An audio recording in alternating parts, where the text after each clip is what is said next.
Hi, I'm Pamela Wallin, and welcome to another episode of No Nonsense.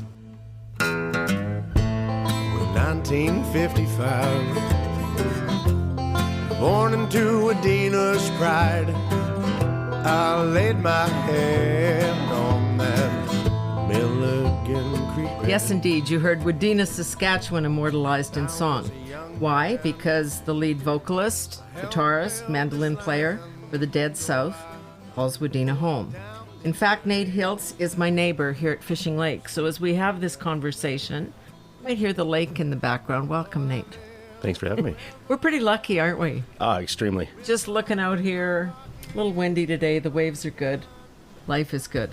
So congratulations. We'll start another JUNO. Thank you very much. I mean, that still was something that's hard to, believe that happens sometimes. Really? Yeah. It's the second one. It is the second one. First one that I actually got to celebrate and take in. Yeah. But yes, it is the second one. And my first one was stolen by my parents, so I haven't really seen it much. Who also live out here. We know where it is. So this year, the JUNOs were supposed to be in Saskatoon. You guys were doing a live performance. You were nominated in the, what is it, Best Traditional Roots? Traditional Roots album. Yeah. And then COVID. They're canceled. You had to do a performance in Saskatoon. They recorded it. We all watched it. Everybody here watched it, of course. It was great. And then you won the JUNO. So you're not there to accept, but how did you celebrate? Well, I guess it was a little more unorthodox this year. Basically what we did is I invited the band that could make it, because some members live in Kelowna or elsewhere, and the crew that could make it and their partners. And we all dressed up like we were going to the JUNOs. We were sitting there, we watched the performance that we did. Yeah. Everyone was, having a good time. And once the awards were announced and we ended up winning, which was incredible, I had bought maybe 13 bottles of champagne, so we just... So you didn't drink that or anything? No, we just sprayed it. Yeah. Likely story. Well, I was sitting here at the lake watching it with your mom and dad, and that was a pretty amazing night too, for them to see that. But why are you surprised? Like, you guys have really, you've hit. Well, you just never know what's going to happen sometimes. Yeah. Even if you feel it in your gut that you might have got it, you think you might deserve it, you just never know. There's a lot of factors that go into the process of, the judges and who wants what at this time. And what are the trends of that year. Yeah, maybe we're old news, you never know. Yeah. So what does it mean with COVID? Because obviously you guys were just on a roll. You had tours booked, dates booked everywhere. Everything just stopped.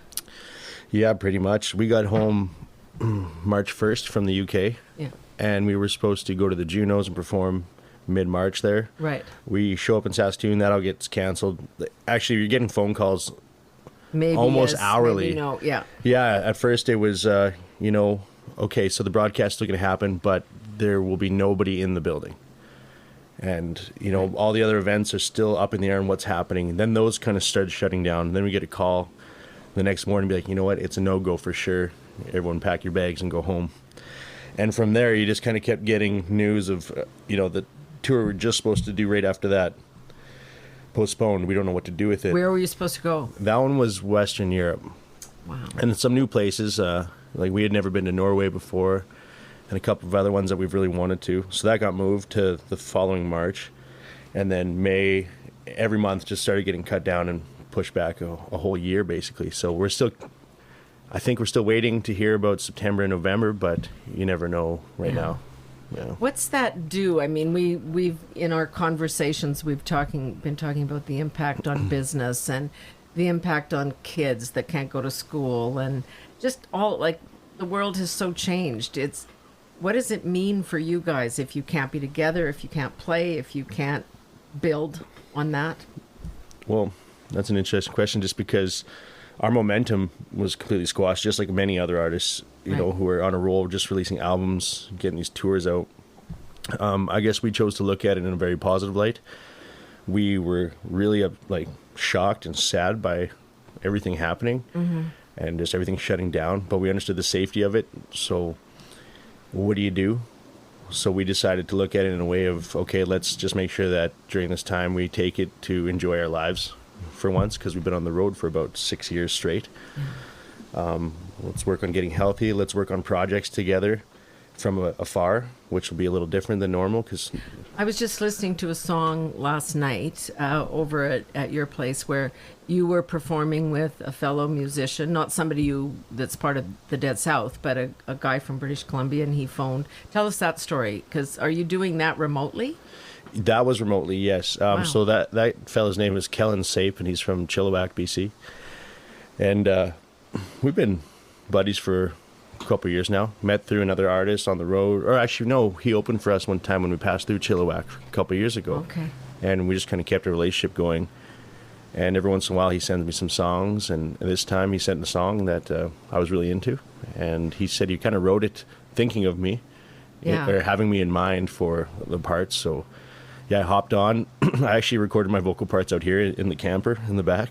I had my two Wadena boys, the Linden brothers, came out and they set up in my camper real quick. And in about half an hour, drank a couple whiskeys and threw down my parts and sent it to him and hoped that he enjoyed it. Okay, there's a little reference there that I can't resist because Nate's mom called me a couple of years ago and said, the boys are playing in the karaoke hall. Okay, this karaoke's a town of what? Was 40 people maybe? Hamlet. A hamlet. Yeah. Yeah, it's not a town, it's a hamlet. But the hall there is famous and you get the best turkey dinners there at Thanksgiving and Christmas and for any kind of party. So the boys are playing at the karaoke hall and the Linden boys are going to play. So this is the mayor of Wadena and his wife, who was the pharmacist, and their two sons played. So here we are in this hall in karaoke, the Linden boys opening for the Dead South. The place went crazy. Like, here's this little tiny it was just a wonderful night. So, and you had fans that came from a distance in Saskatchewan, like drove a couple 100 miles. Yeah, it was amazing. So I'm going to just do a little shout out to Hot Lettuce. That's the Linden Boys, Yes, the band that's their name. name. So if you want to check them out. Yeah. But that was the first time in my life of partying around here or going to events where I've seen that many of these towns together and no one fought. Right. That right. was actually awesome. I think I was the closest person fighting. Someone jumped on the stage and I pushed them off. And we talked about it after. But You have to understand a lot of fighting goes on amongst and between towns over hockey, basically. And then sometimes boyfriends and girlfriends. Yeah. Because if boys date girls from another town, then the boys from that town get really defensive. And I mean, it's wonderful, really.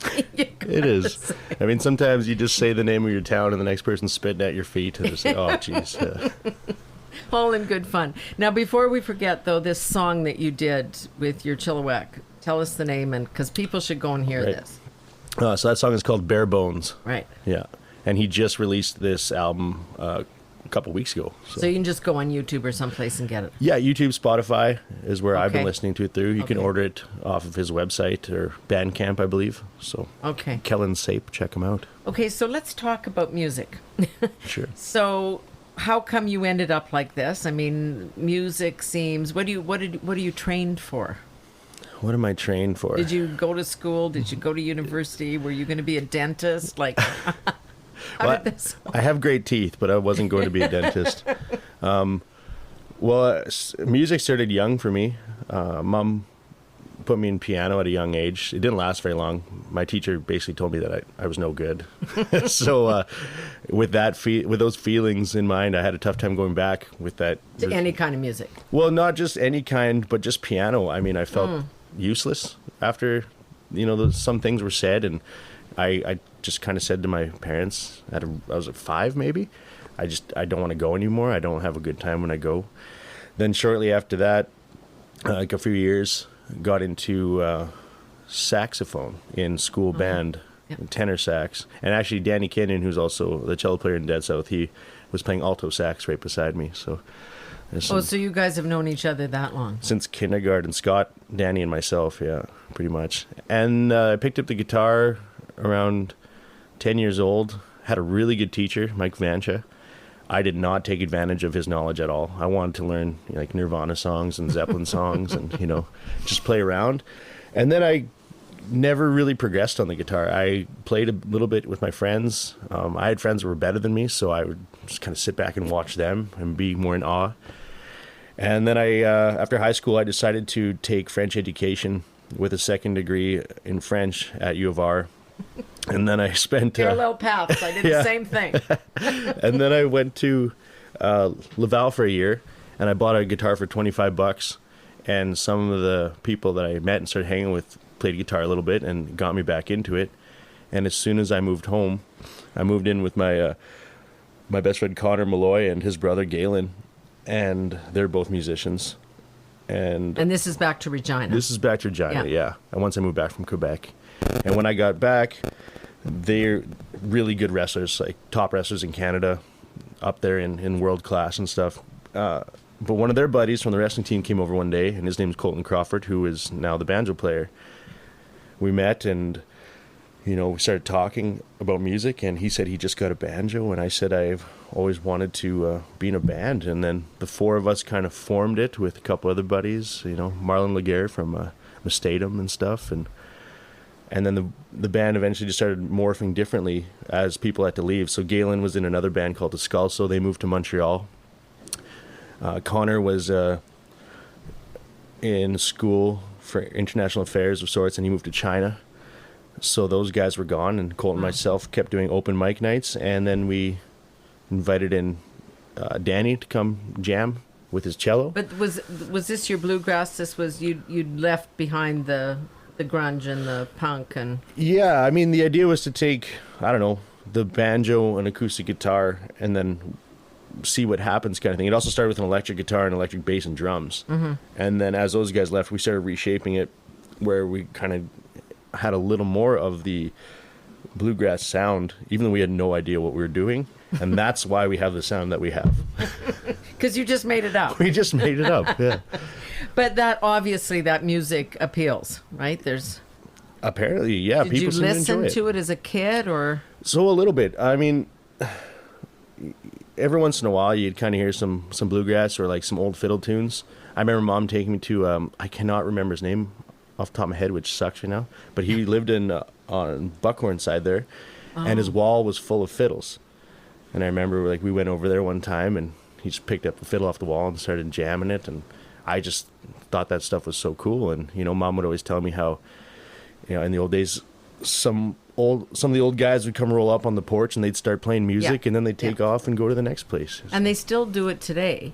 They'll go to the old folks' home and play for the people there, or they'll show up if there's a fundraiser for somebody that's in need and just kind of play. Mm-hmm.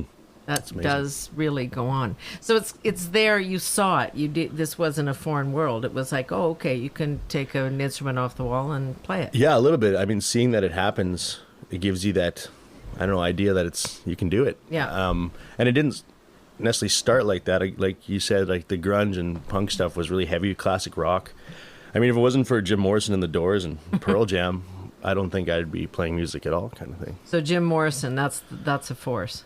Big one. He was a big one for me growing up. I mean, incredible talent. Yeah.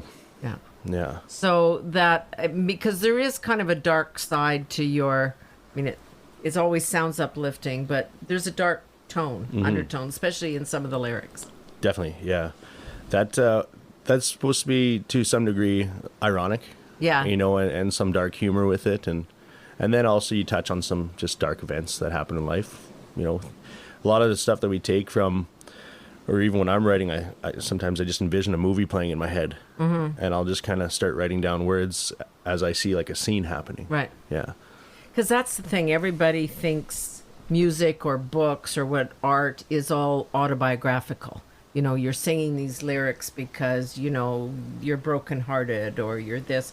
It doesn't come that way. It doesn't have to. I mean, for sure, it can, and it has for sure. Yeah. But there are also just storylines that you kind of build and using your imagination and letting it run a little bit. And instead of seeing it like a song all the time, sometimes I look at it more like a story to tell. Mm-hmm. Yeah. So how does that process work with all of you? Well, that's changed over time. When we first started, it was jamming 2 to 3 times a week with a case of Pilsner in the basement, just having a good time and just seeing what happened. And as time went on, we got busier with touring, and that started picking up. So the jamming decreased a bit, but we're still writing a lot and getting together and doing it. Okay, we've skipped a step here but I want to come back to that. But Sure. I mean, you're four guys that get together, like every four guys of a certain age, they're all going to be rock stars, right? You're going to have a band and you're going to be famous and world's going to be great. How did you get from, four guys sitting around thinking you should do this to actually touring? Trial and error. I mean, our goal was to play O'Hanlon's pub in Regina. That was our big shot. Go play this stage that we've seen hundreds of amazing bands play before. Right. Like, one day we'll get to play there. And it started happening. We started, working hard and playing as much as possible. We said yes to every possibility. Right. Always say yes. That's how it started, for sure. Rule in life. Yeah, I mean, obviously take that with a grain of salt, but yeah, we said yes to everything, and we were in a lot of weird situations by doing that, which also led to other opportunities afterwards. Some like, hey, I saw you in that show where you played in a tiny corner up in someone's stairwell one time, or I saw you in a backyard playing one time. How about you come and do this for this? And then it kept spiraling like that. And we were very fortunate where we didn't have to look for work that much because we were just playing so much anyways that people kept hearing our name and asking us, and we would just say yes. And then so obviously you're working on it all the time because, I mean, you have your own standard too. People hear you, they like you, but you're trying to get better. Oh, and that's how we got better. We were just playing all the time. If we weren't playing all the time like that, we would not be as, tight as we are right now. Our creativity might not even be as good. Who knows? Yeah. And so you're still doing that process of, you've got an idea for lyrics or music or both, and then everybody adds. Yeah, and that's definitely how our writing process goes a lot. We'll, someone might come up with a skeleton of a song where it's chord structure, maybe not even words, but just kind of trying to work on a melody the whole time. And then people will start just figuring out what's there and adding their parts. Yeah. Or in other ways, someone will come up with a really cool lick or solo, and then you just build around that and try and make that. That's the other thing that I notice about this, which is, you're the lead guy, there's no question, but there's lots of space. Everybody has space. Yeah, I mean, I guess I'm seen as the lead guy because I sing most, and I'm more, what they call the face, which right. We're all the face, though, if you think about it. There's four guys standing right beside each other, or three guys and a girl at one time. Yes, we had Eliza Mary Doyle in there, too, right? That's who you had when you were in Croaky. Yeah. Exactly, yeah. So it's four people up there, and, Scott's does a lot of singing, Danny does singing, Colton's starting to get into singing now and stuff, too. Okay. So, yeah. So when you were talking about dealing with COVID and not being able to travel or necessarily be together, so can you have that process remotely? Like you did this song with your friend in BC whose name has escaped me now. Kellen so say Sape. It again. Thank Kellen you. Sape. And so can you do that with each other? Yeah. So some of the stuff we've been doing during COVID is we've been doing isolation videos where I would start the song, record myself on the phone, and then I would just send it to the next guy, and he would just put his parts over top and then do that. So that was one way that we started doing it. And then just recently we all actually got, just some bare bones recording equipment so we can actually start recording ourselves a little better, get familiar with the music programs like Pro Tools and stuff. And now we can actually remotely work more professionally on projects and add in ideas a lot easier and create that way. You talked, I heard you say at some point that, what you love is a live performance. I think anybody does. And that the music you record in a studio is not, you don't think it's as good as what you do in your live. Yeah, definitely. It's hard to capture the energy in a recording studio. Like you can sound almost perfect in a studio, but you might be missing that, that fire that you get. You're not feeding off the energy. Exactly. Of the crowd. Yeah, you're not feeding off your tiredness from being on tour. You're not feeding off, maybe the some hangover, of the whatever. Hangover, exactly. Some of the drinks you might have had before. It's just a whole different process, and it's hard to actually just get that same feeling from a live performance. When you have a lyric, which is, as you say, it comes, you see storylines or an experience, or you combine it, but sometimes the lyrics sound more dark, or that your life has been so hard, and that your life hasn't been hard like that, but yet you bring authenticity to it somehow. I actually believe that when your baby wants a diamond ring or a string of pearls, that, I don't know, somehow that reflects some woman in your life somewhere. Well, I mean, you can take it like that for sure. And I think a lot of times when, you go to say the words, you put some meaning behind it. Yeah. But you can feel that, like, because to you it's a story. So if you're telling a story, you can get emotional about it. Yeah, exactly. You're trying to put the emotion into what you're saying, and, you can hear one of the best worded songs ever, but if you don't feel any emotion with it, it's just words. Last night, another piece of music that we were listening to over at your place, Bob Dylan. Mm-hmm. Poet, more than actual, the voice actually wasn't that traditionally wonderful, but of course we all love that. What are your forces then, now? What's interesting to you that's different than what you actually do, but what you listen to, what inspires you? My musical taste is very eclectic. I listen to stuff from classical music to garage punk to the sappiest folk that you can listen to. It just keeps going. I don't know exactly what the inspiration is or what's driving me. Sometimes you just kind of get into a mode, I guess you could say, and you just start building around that mode and just kind of putting it into inspiring thoughts or experiences that you can put with something else a lot of times. So let's say it's a completely fictional story.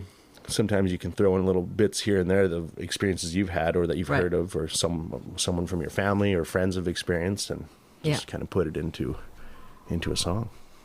What, well, I'll just ask, in this day and age, right? So political correctness and what we're seeing on the streets with Black Lives Matter and all, does it constrain? Are you nervous about what you might say or do on stage? Are we in a different, from your point of view, or are we in a different climate?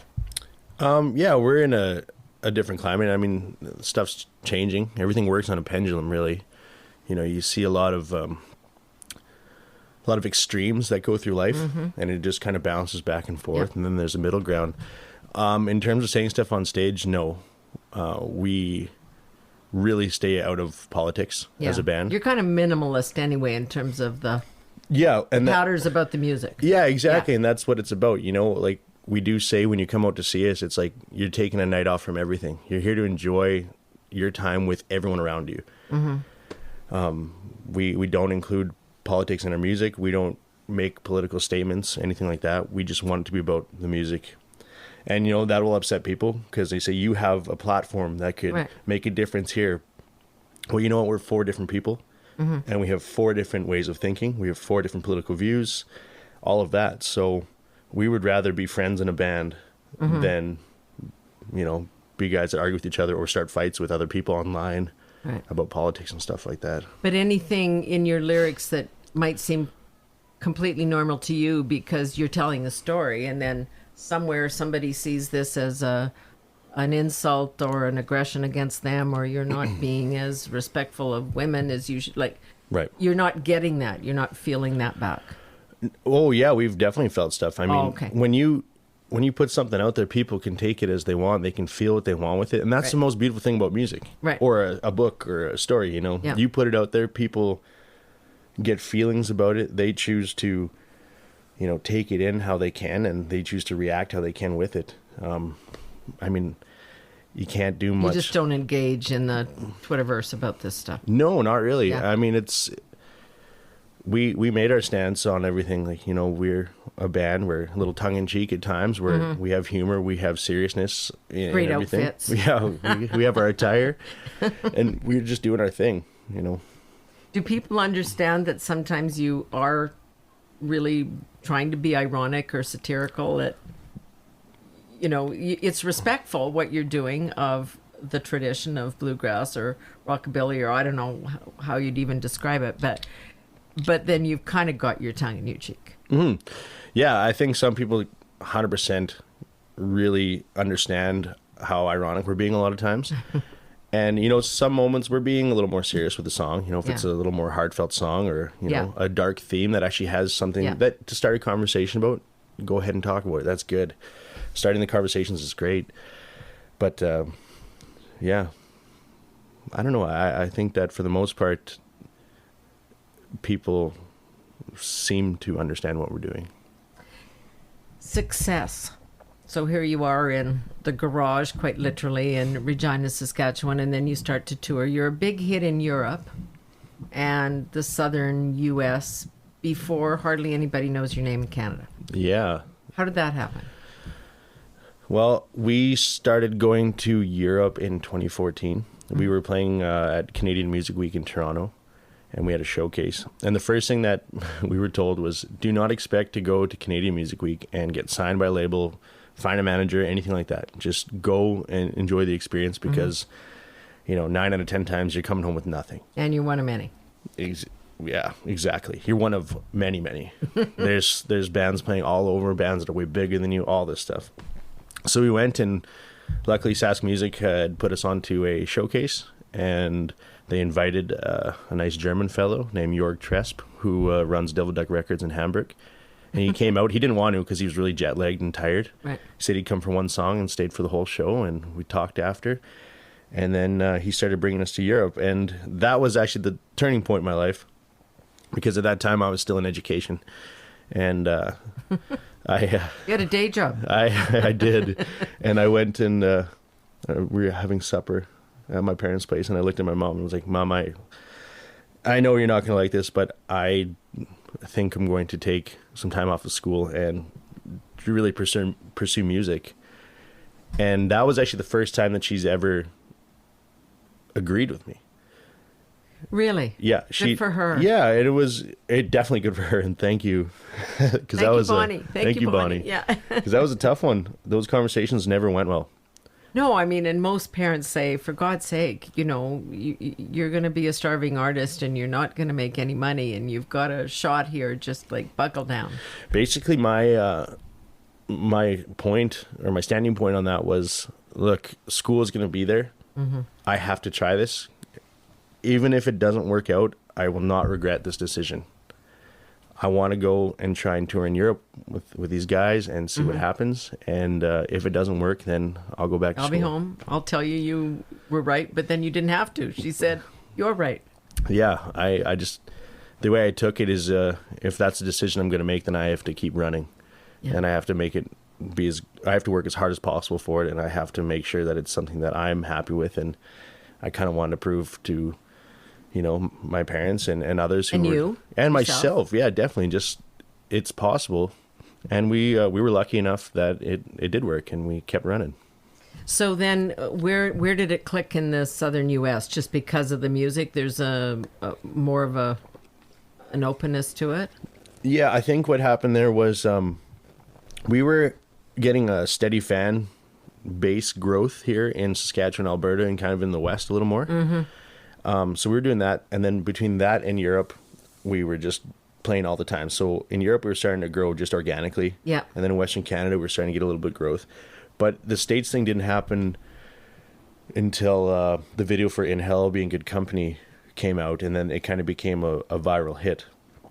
We looked at like your music online, if you go to, as you say, Spotify or YouTube, like 8, 9, 11 million hits on a song. Like you've got this, it's almost underground, except you're not underground. You're very mainstream almost at this point, but you're really working your fan base. Yeah, it's interesting because like In Hell Being Good Company has 190 some million hits. Like and the numbers are just like... Yeah, it's bizarre. And actually what happened with that is we're not sure who did it exactly, but someone put us on the front page of Reddit Music one time. Wow. And then when that happened, it got tossed to a bluegrass blog on Facebook that had a ton of followers. And then it got tossed back onto Reddit again. And the YouTube the hits just started increasing like crazy. And then it would go back on Reddit, and it just keeps going back and forth. So some people are like, how much are these guys paying to get this stuff on the front page? And the answer is nothing. It's all because people keep clicking on it. That's literally all it is.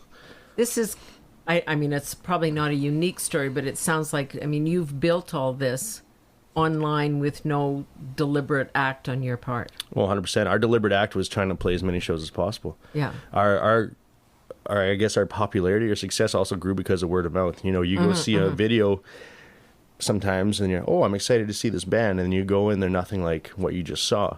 Right. Now we're doing the other thing. A lot of times people will tell us, you know, you're better than your recordings. You're better than the videos. And you create this atmosphere that we love to see. So then they tell their friends. Yeah. And so on and so forth. And I think that's how that started building more in the U.S. too. Like the video was a staple. But then people started coming out, and then each time we go back, the shows are bigger because they've told their friends, you know, the community's talking about it a little more. And then the presence online is also growing. And are you trying to do other things with the ticket process? Because I know a lot of musicians are really unhappy with the Ticketmasters of the world and all of that. Like, how are you dealing? That's a tough one because we try to direct everyone to our website to make sure that you are buying from the original source.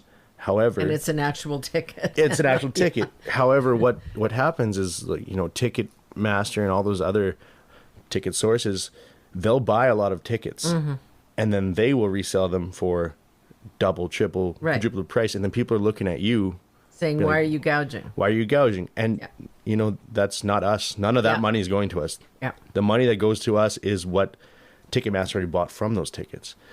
And it's so frustrating because you're just seeing these platforms just take such advantage of people and their money and even their trust. And it sucks for them. It sucks for us. It just sucks all around. There's nothing you can really do at the end of the day unless you start selling physical tickets again. Yeah. And then that's a whole other... Yeah, and we've talked about that, but that also makes it hard because what an online world we have these days. Exactly. Everyone likes the convenience of, you know, going online, buying a ticket. Walk in, show the phone. Exactly. I mean, that's the best way to do it. There are some people who still, you know, walk up to the door and you know, they either luck out and get a ticket or it's sold out.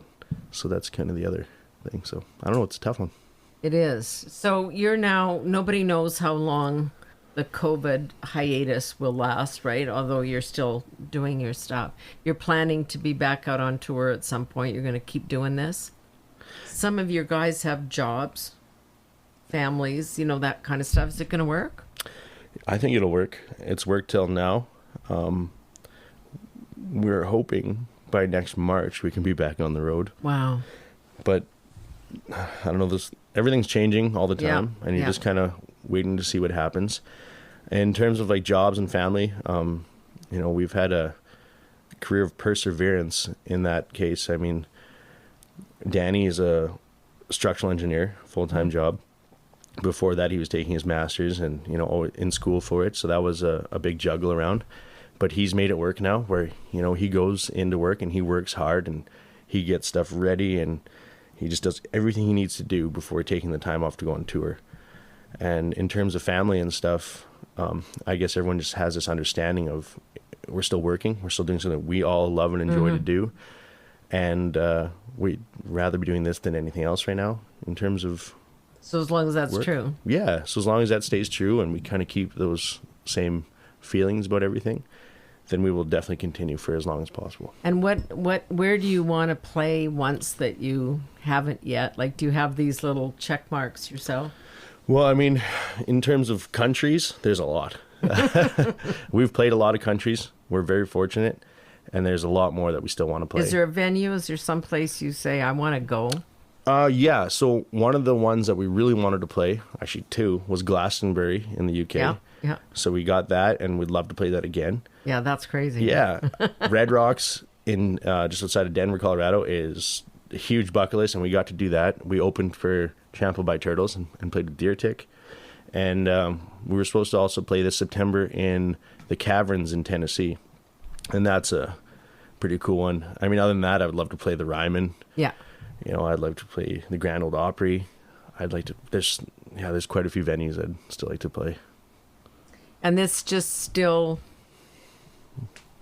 I guess you've got, I hate to use the word because it's almost kind of dated, but you've got your fame and you've got your success, but you're happy to come and sit at Fishing Lake and have a barbecue with your mom and dad and the neighbors, and like, that's your balance?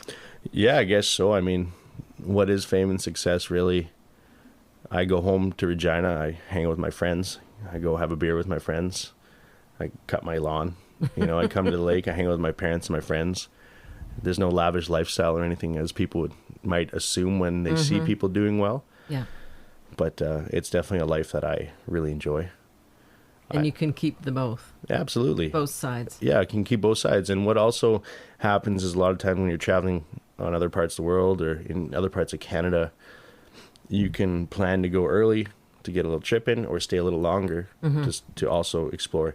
And the amount of traveling that I've done because of music is unfathomable. I never would have done that otherwise. Seen the world that way. I mean, I feel that too, which is, my work got me to a lot of places. So to come here is really, this really is home. It makes me feel settled. It makes me feel at peace.